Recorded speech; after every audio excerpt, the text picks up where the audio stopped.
وہ پیالے آگ سے بنے ہوتے ہیں جن میں آگ کا پیپ اور زرد پانی وہ پی رہے ہوتے ہیں، حتیٰ کہ وہ پیپ اور وہ خون ان کے منہ سے نکلنا شروع ہو جاتا ہے، ان کے منہ سے واپسی نکلنا شروع ہو جاتا ہے۔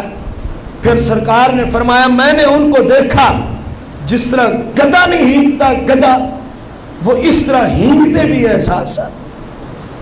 میں نے ان کو دیکھا اور روتے ہیں چلاتے ہیں۔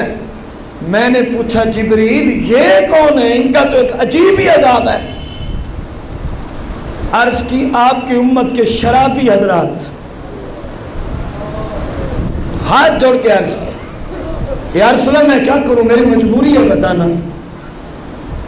آپ کی امت کے وہ لوگ جو دنیا میں کیا پیتے تھے، آخر تک حدیث کا ترجمہ بلند آواز سے، یہ جو جہنمی طبقہ سرکار نے معراج کی رات دیکھا، یہ دنیا میں کیا پیتا تھا؟ اونچی آخر تک کیا پیتے تھے؟ اب مصطفیٰ کریم کی زبان پہ ہے کوئی اعتماد؟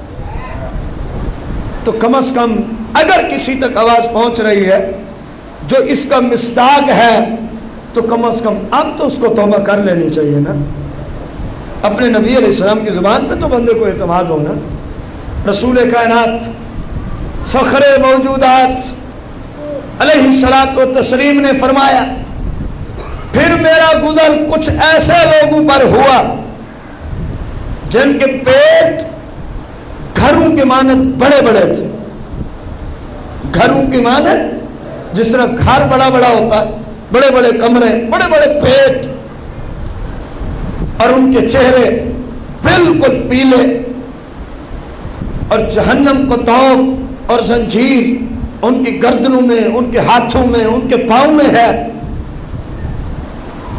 جب چاہتے کہ اٹھیں تو پیٹ کے پھولنے کی وجہ سے وہ پھر جہنم میں گر پڑتے، وہ پھر جہنم میں گر پڑتے۔ سرکار مدینہ علیہ السلام نے پوچھا جبریل یہ کون ہے؟ عرض کی یا رسول اللہ آپ کی امت کے سود خور، کیونکہ سود خور سیر نہیں ہوتا نا دنیا کی دولت سے، پیٹ اس لیے بڑھایا گیا۔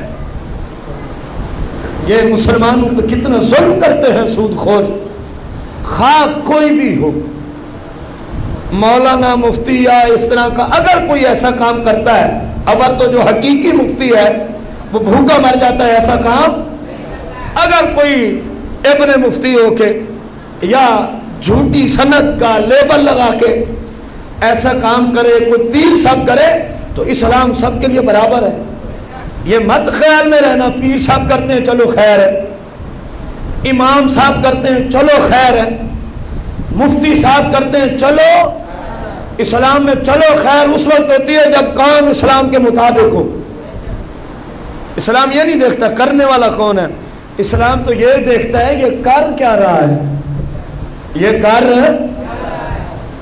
سرکار مدینہ علیہ الصلوۃ والتسلیم نے، میں آخری بات عرض کر کے ختم کرنا چاہوں گا، ارشاد فرمایا کہ میں نے کچھ لوگ دیکھے جن کی زبانیں بڑی بڑی باہر نکلی پڑی ہیں اور ان کے چہرے مثل سور کے ہو گئے ہیں، خنزیر جیسے ان کے چہرے ہیں، مسخ کر دیے گئے، اور وہ جہنم کے عذاب میں مبتلا ہیں۔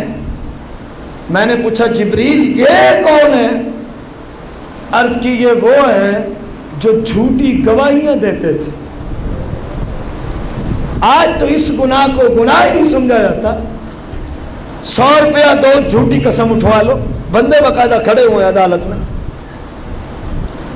آج تو ہمارے ملک میں خصوصاً جو وکالت کا شعبہ ہے اس میں سب سے بڑا ماہر وکیل وہ سمجھا جاتا ہے جو جھوٹ کو سچ اور سچ کو جھوٹ بنا کے جج کو پاگل بنا دے، سب سے بڑی فیس والا ماہر ترین وکیل سمجھا جاتا ہے۔ ایسے ہے کہ نہیں ہے؟ اور ادھر کیا ہے؟ فرمایا ان کی تو رب نے شکل ہی خنزیر جیسی بنائی ہوئی تھی، کہ یہ جھوٹ بول کے جھوٹی گواہیاں دیتے تھے، یہ جھوٹ بولتے تھے، اس لیے رب نے جہنم میں تو ڈالا ہی ڈالا ہے، لیکن ساتھ ساتھ ان کی شکلیں بھی مثل خنزیر کے بنا دی ہیں، تاکہ امت کو بتائیے گا جب معراج سے واپس جانا کہ میں یہ دیکھ آیا ہوں۔ خدا را میرے بھائیو اپنے حال پہ رحم کرو، اپنے رب سے ڈر جاؤ، زندگی کا کوئی بھروسہ نہیں، کسی وقت بھی انسان موت کا لقمہ بن سکتا ہے۔ خدا را اپنے رب سے توبہ کر لے، خدا را اپنے رب سے، پتہ نہیں کتنے اس طرح کے گروہ مصطفیٰ کریم نے دیکھے، ہم تو اپنے وقت کی قلت کے باعث کچھ بیان کر سکے۔ مالک سے دعا ہے اللہ مجھے، آپ سب کو، تمام امت کو اپنے محبوب کا صدقہ ہدایت عطا فرمائے، اور ہدایت پر ہم سب کو استقامت عطا فرمائے۔ آمین بجاہ نبی الکریم علیہ الصلوۃ والتسلیم۔